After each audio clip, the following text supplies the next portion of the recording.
এখানে আপনাদের মৌলভী সাহেব ছেলে ইনি বলছেন হুজুর বন্ধক প্রসঙ্গে একটু বলেন, বন্ধক নেওয়া জায়েজ না না জায়েজ? বন্ধকের জমি নেওয়া, বন্ধক আদান প্রদান করা, এটা চলবে কি চলবে না? মুসলমান শুধু জমি নয়, আজকে সোনা গয়নাও বন্ধক দেওয়া হয়, হয় না? সোনা গয়নাও বন্ধক দেওয়া হচ্ছে। তো দেখেন, বন্ধক যদি এইরকমটা হয়, আপনি 1 বিঘা জমি দিয়েছেন কাউকে, তার কাছে 1 লাখ টাকা ধার নিয়েছেন এগ্রিমেন্ট হিসেবে, বা আপনার কি বলছে গ্যারান্টি হিসেবে, গ্যারান্টির জন্য 1 বিঘা জমি তাকে দিয়েছেন, জমিটা তার কাছে থাকবে, টাকাটা আপনি নেবেন, টাকাটা যেদিন আপনার হবে আপনি টাকাটা ফেরত দিবেন। এই রকম যদি জমি বন্ধক হয় তাহলে এটা হলো জায়েজ, এটা হলো জায়েজ। কিন্তু এটা তো হয় না।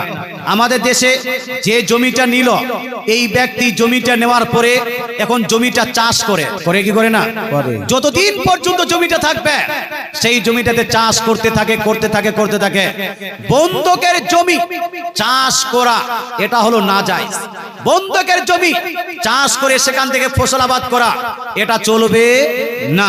আমাদের দেশে প্রচলিত বন্ধক চাষ আবাদের উপরে বন্ধক হয়, এই জন্য আমাদের দেশে প্রচলিত যে বন্ধকটা আছে এটা চলবে না। কথা বোঝা গেল? যদি বন্ধকের জমিতে আপনি চাষ করতে চান তাহলে আপনাকে চাষ করার জন্য আলাদা করে কিরায়া, আলাদা করে ভাড়া, আলাদা করে টাকা আপনাকে পেড করতে হবে, তাহলে আপনি বন্ধকের জমিটা চাষ করতে পারবেন। কথা বুঝতে পারছেন বাবা?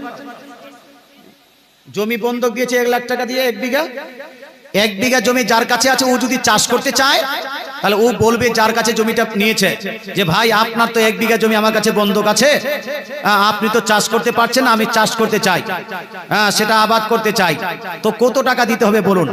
আমাদের দেশে হয় না যে 5,000 টাকা বা 10,000 টাকা বা 2,000 টাকা দিয়ে 1 বিঘা জমি নিল ভাড়া, নিয়ে 1 বছর আবাদ করলো, 1 বছর আবাদ করার পরে আবার টাকা আপনাকে বলছে জমিটা ফেরত দিয়ে দিল, টাকাটা ওরই থাকলো, হয় কি হয় না?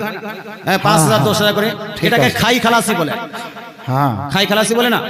খাই খালাসি বলে। এইরকম যদি কেউ বন্ধকের জমিতে চাষাবাদ করতে চান তাহলে এই ক্ষেত্রে আপনাকে খাই খালাসির মতো আপনার জমিওয়ালাকে টাকা দিতে হবে এবং তার কাছে পারমিশন নিতে হবে যে আপনি এত টাকা নিন, আপনার জমিতে আমি চাষাবাদ করতে চাই, তাহলে জায়েজ হবে। আর সাধারণত আমাদের দেশে যেটা প্রচলিত আছে এটা কিন্তু জায়েজ নয়। আশা করি উত্তরটা পেয়েছেন। আর কারো কোনো প্রশ্ন? জি, এই মাশাআল্লাহ, খুব সাংঘাতিক প্রশ্ন করলো জি। উত্তর দিব? হ্যাঁ। মুসলমান আপনি কি এই ভাই কি প্রশ্ন করলেন? হ্যাঁ, জানাজার নামাজে সূরা ফাতিহা পড়া যাবে কি যাবে না? মুসলমান এসা কেরাত, জানাজার নামাজে কেরাত নাই, জানাজার নামাজে কেরাত নাই। এই জন্য জানাজার নামাজে সূরা ফাতিহা কেরাত হিসেবে আপনি পাঠ করতে পারবেন না। বরং জানাজার নামাজে আছে কি?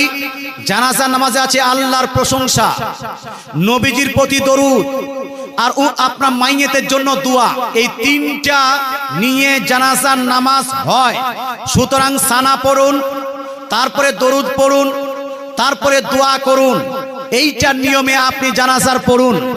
কিছু কিছু হাদিসে যে সূরা ফাতিহার পাঠের হাদিস পাওয়া যায়, ওটাকে সানা হিসেবে পাঠ করা হয়েছে, কেরাত হিসেবে পাঠ করা হয়নি। কথা বোঝা গেল?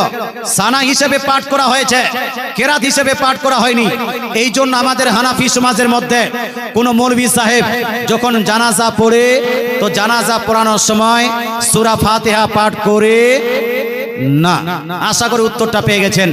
উনি প্রশ্ন করলেন কোন আহলে হাদিসের পিছনে সুন্নিদের নামাজ হবে না হবে না? শুনেন, ধ্যান দেন, আমরা আল্লাহ তাআলাকে কি মানি বাপ? আকার না নিরাকার? নিরাকার। জোরে বলুন না। নিরাকার। আল্লাহ তাআলাকে আমরা দেহবাদী মানি, যে আল্লাহর দেহ আছে, অঙ্গ প্রত্যঙ্গ আছে? নাই। মানুষের দেহ আছে, মাখলুকের দেহ আছে। মানুষ হলো কম্বিনেশন অফ মেনি পার্টস, অনেকগুলো পার্ট দিয়ে একাকে মানুষকে বানানো হয়েছে।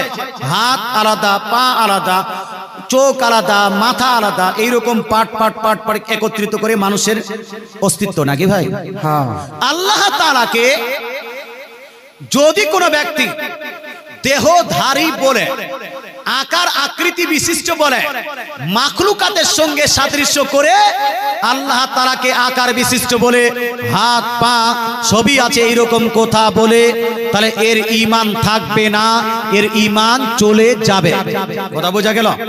আহলে হাদিস হোক অথবা দেওবন্দি অথবা সুন্নি, যদি কারো আকীদা গড়বড় হয়ে থাকে, সুন্নি নামে পরিচিত, নাম সুন্নি কিন্তু আকীদা গড়বড়, নামাজ হবে না।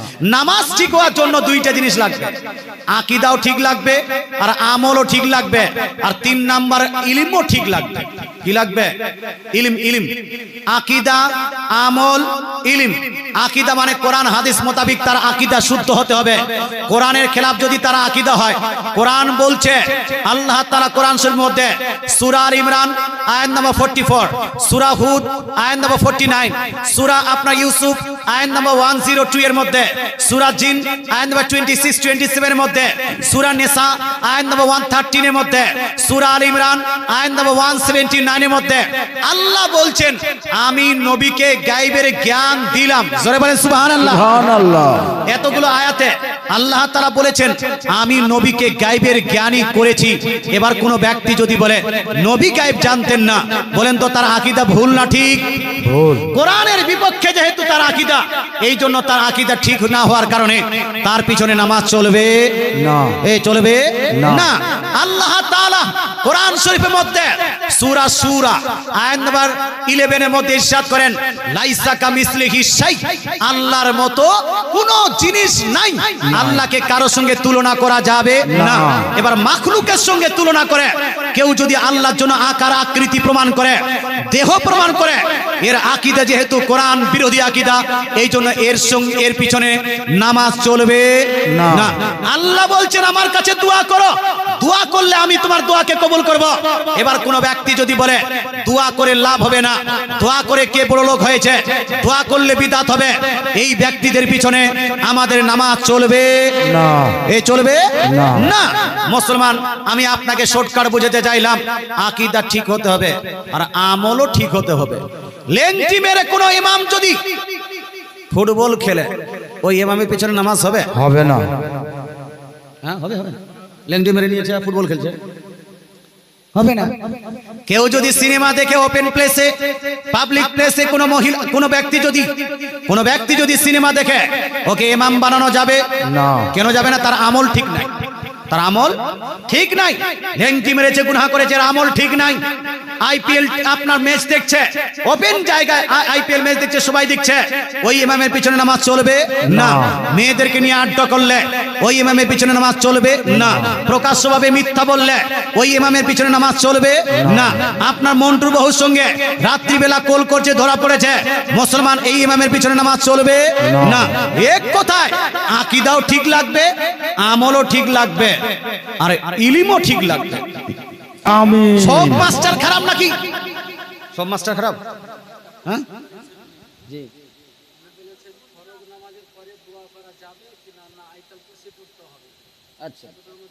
আচ্ছা, দুটোর মধ্যে মাস্টার সাহেব প্রশ্ন করেছেন যে ফরজ নামাজের পরে দোয়া করতে হবে না আয়াতুল কুরসি পাঠ করতে হবে, কোনটা?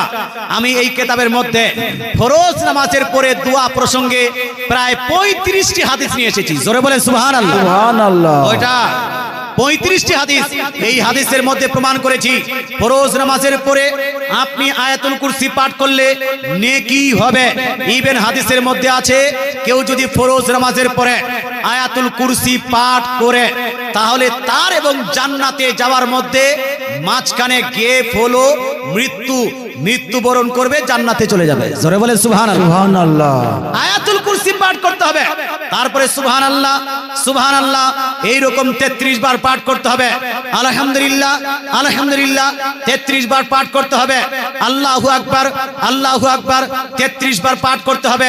আর শেষে বলতে হবে লা ইলাহা ইল্লাল্লাহ ওয়াহদাহু লা শারীকা লাহু লাহুল মুলকু ওয়া লাহুল হামদু ওয়া হুয়া আলা কুল্লি শাইইন কাদির। আল্লাহুম্মা লা মানিয়া লিমা আতাইতা ওয়া লা মুতিয়া লিমা মানাতা ওয়া লা ইয়ানফাউ জাল জাদ্দি মিনকাল জাদ। সহিহ মুসলিমের হাদিস।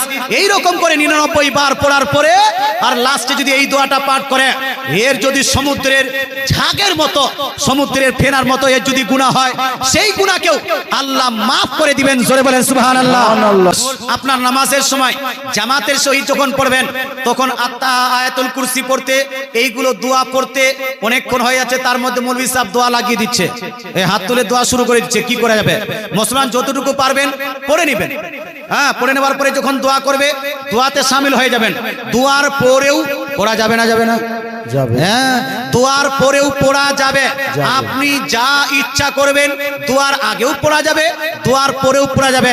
বরং হযরত আবু হুরায়রা রাদিয়াল্লাহু তাআলা আনহু ইরশাদ করেন, তাফসীর ইবনে কাসিরের মধ্যে লিপিবদ্ধ, তাফসীর ইবনে আবি হাতিমের মধ্যে লিপিবদ্ধ আছে।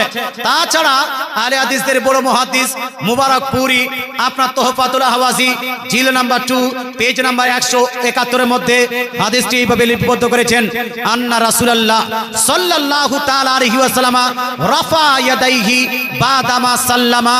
রাসূলুল্লাহ নামাজে সালাম ফিরানোর পরে আসসালামু আলাইকুম ওয়া রাহমাতুল্লাহ, আসসালামু আলাইকুম ওয়া রাহমাতুল্লাহ এই রকম সালাম ফিরানোর পরে এই দোয়াগুলো পাঠ করে 2 হাত উত্তোলন করে আল্লাহর দরবারে দোয়া করলেন। জোরে বলেন সুবহানাল্লাহ। সুবহানাল্লাহ। মুসলমান, তাহলে এই আয়াতুল কুরসিও পাঠ করতে হবে, দোয়া করতে হবে। এমনটা নয় যে দুইটার মধ্যে একটা করবে একটা বাদ দিব। কেন একটা বাদ দিবেন? কথা বুঝা গেল? হ্যাঁ বলেন তো, দুইটা বলেন।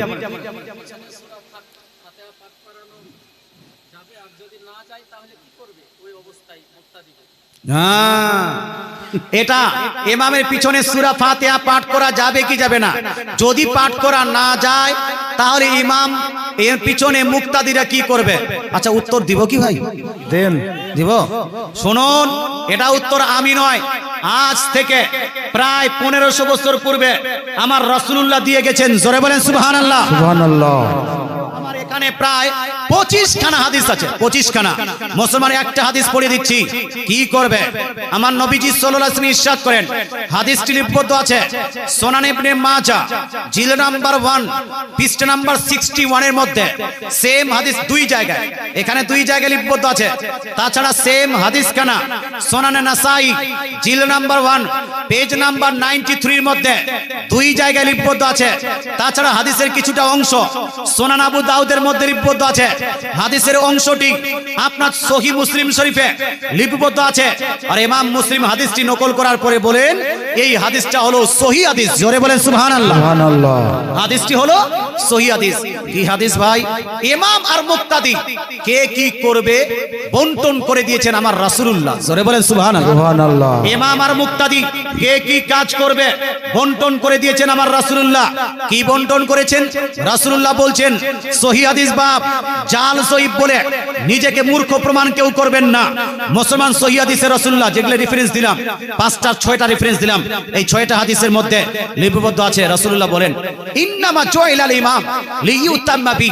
হে আমার উম্মত উম্মতিরা শুনে নাও, নিশ্চয়ই ইমাম নিযুক্ত করা হয়, ইমাম তৈরি করা হয় তার আনুগত্য অনুসরণ করার জন্য। জোরে বলেন সুবহানাল্লাহ। কিসের জন্য বাপ? আনুগত্য অনুসরণ করার জন্য। ফাইদা কাব্বারা ফাকাব্বিরু। তো হে, যখন ইমাম তাকবীর বলবে, মুক্তাদি তোমরাও তাকবীর বলবে, আল্লাহু আকবার বলবে। ইমাম সাহেব মুক্তাদিও আল্লাহু আকবার বলবে, আল্লাহু আকবার বলবে। এমনটা না যে হাত কিছু বললো না, মুক্তাদি এরকম না, মুক্তাদি বলতে হবে আল্লাহু আকবার, বলতেই হবে, বলতে হবে।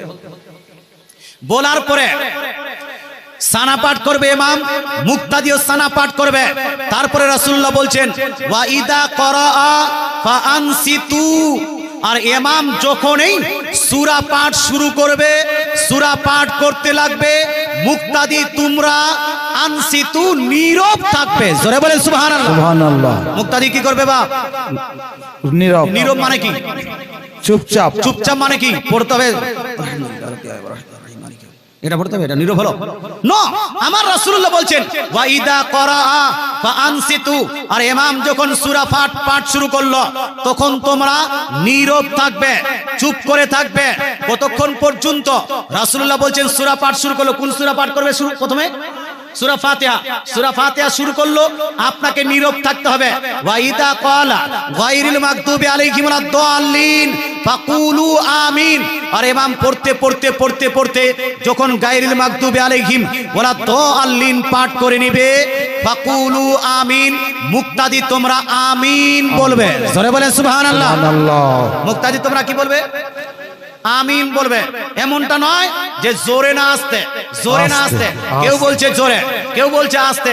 আপনি ভাবলেন না না আমি আস্তে না জোরে এই ঝামলাতে থাকবই না, আমিন আর পড়বই না। না কিছু লোক আছে বলে ঝামলাতেই থাকবো না। আছে, অনেকেই আছে।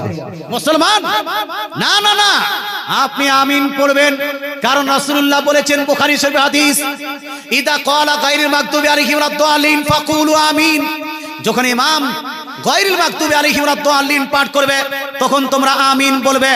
ফা ইন্নাহু মান ওয়াফাকা তামিনুহু তামিনাল মালায়েকা গুফিরা লাহু মা তাকাদ্দামা মিন যামবি, কারণ যার আমিন বলা ফেরেশতাদের মতো হয়ে যাবে, আল্লাহ তাআলা তাদের পূর্বের সমস্ত গুনাহ maaf করে দিবেন। জোরে বলেন সুবহানাল্লাহ। সুবহানাল্লাহ, সুবহানাল্লাহ। তবে আমিন বলবেন আস্তে, জোরে আমিন বলা যাবে না।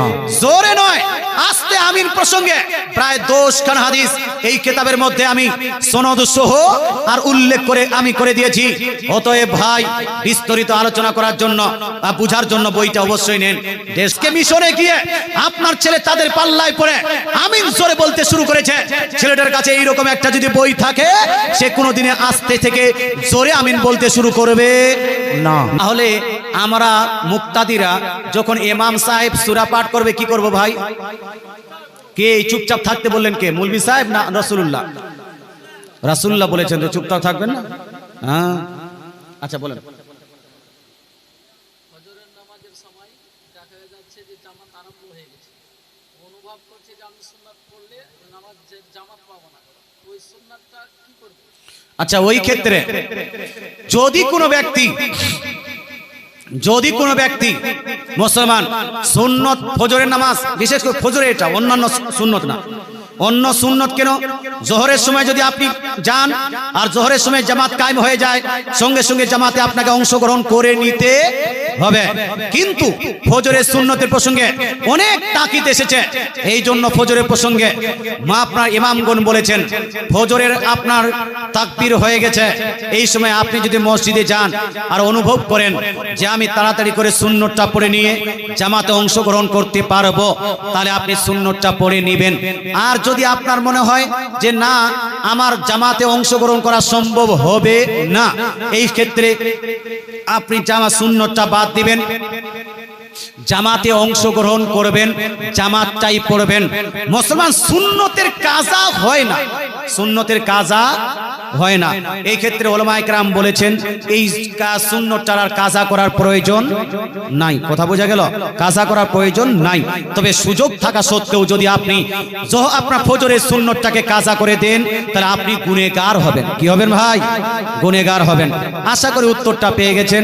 আজকে রিকোয়েস্ট করব, শবে বারাত পালন করবেনই করবেন, কেউ যদি নিষেধ করে তাদের কথা মান্য করা যাবে না। এই বলে আমার বক্তৃতা দিতে টানছি। বক্তৃতার মাঝে কেউ যদি কষ্ট পেয়ে থাকেন ক্ষমা প্রার্থী। আর কোরআন ও হাদিসের মধ্যে আরো আছে, বলেন।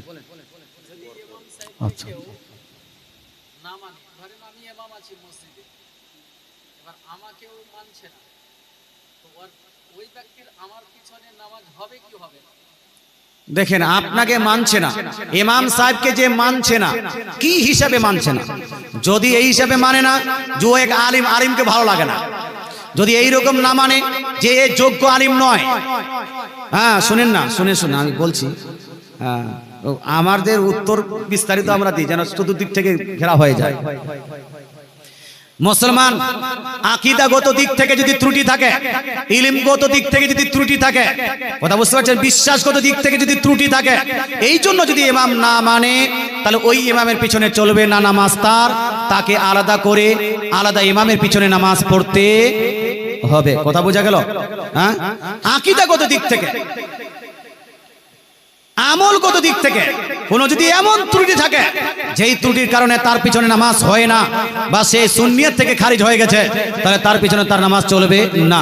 আর যদি এমনিতেই তার পারিবারিক কোনো বিষয়ে যদি তাদের ঝামেলা থাকে, কথা বলছে পারিবারিক ঝামেলা হয় কেন না, মৌলভী সাহেব হওয়ার পরও পারিবারিক কোনো ঝামেলা থাকতে পারে, পারিবারিক ঝামেলা যদি থাকে, পারিবারিক ঝামেলার কারণে তার নামাজ বন্ধ হবে না, বরং পারিবারিক ঝামেলাটা আলাদা, নামাজটা আলাদা।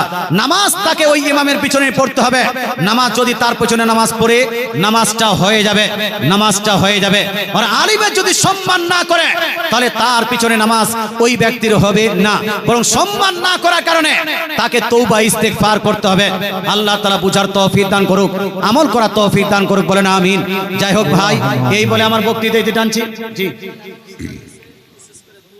আচ্ছা, মা বোনদের তরফ থেকে 1100 টাকা এসেছে, বিশেষ করে দোয়ার আরজি করেছেন, আল্লাহ তাআলা দানকে কবুল করুন। আচ্ছা ভাই, কেউ যদি বাকি থাকেন একটু দিয়ে যান তো তাড়াতাড়ি করে। আমি অনেক জালসা শুনেছি, কিন্তু এই জালসার নিয়তটাই আলাদা, যেটা আমি শুনলাম। হ্যাঁ, কেউ জালসা করে মসজিদ উন্নতি করবে, কেউ আপনার মাদ্রাসা উন্নতি করবে, মুসলমান, কিন্তু এখানে জালসা করা হয়েছে সমাজ উন্নতি করবে। এখানে সমাজের বার্তা, ইসলামিক বার্তা দিবে, আর যা টাকা বাঁচবে গরিব মিসকিনদের সাহায্য করবে। জোরে বলেন সুবহানাল্লাহ। সুবহানাল্লাহ। গরিব মিসকিনদের সাহায্য করার জন্য জালসা করা বিশাল বড় কাজ। মুসলমান এটার জন্য বিশাল মাইন্ড লাগে, বিশাল দিমাগ লাগে, বিশাল ভালো লাগে। এই বাহানাতে আপনার জালসাও হয়ে গেল আর অনেকগুলো গরিবের সাহায্য হয়ে যাবে। একটু হানা বলুন না ভাই। আচ্ছা, গরিবের সাহায্য করা নেকি না গুনাহ? দান করাটা নেকি হবে না গুনাহ হবে? নেকি হবে। সুতরাং যারা যারা দান করেননি এখনো সুযোগ আছে, দান করে যান। 100, 200, 400, 500 যা পারবেন আপনি দিয়ে চলে যান। 1000, 1500, 2000 যা পারবেন দিয়ে চলে যান। ভাই মুসলমান, অন্য দিনে আসলে আবার আলোচনা হবে, তবে আলোচনা এখানেই সমাপ্ত করছি। দোয়ার আগ পর্যন্ত আস্তে আস্তে করে দিয়ে যাবেন, সালাম হবে, কালাম হবে, দোয়া হবে, তারপরে বাড়ি যাবেন। যাই হোক, আমি আলোচনা করতে গিয়ে যদি কেউ কষ্ট পেয়ে থাকেন তাহলে ক্ষমা প্রার্থী। আর কোরআন ও হাদিসে যদি কোনো রকম ত্রুটি করি, ভুল করে থাকি, তাহলে তওবা পড়তেছি, আস্তাগফিরুল্লাহ রাব্বি মিন কুল্লি জামমি ওয়া আতুবু ইলাইহি, লা ইলাহা ইল্লাল্লাহু মুহাম্মাদুর রাসূলুল্লাহ।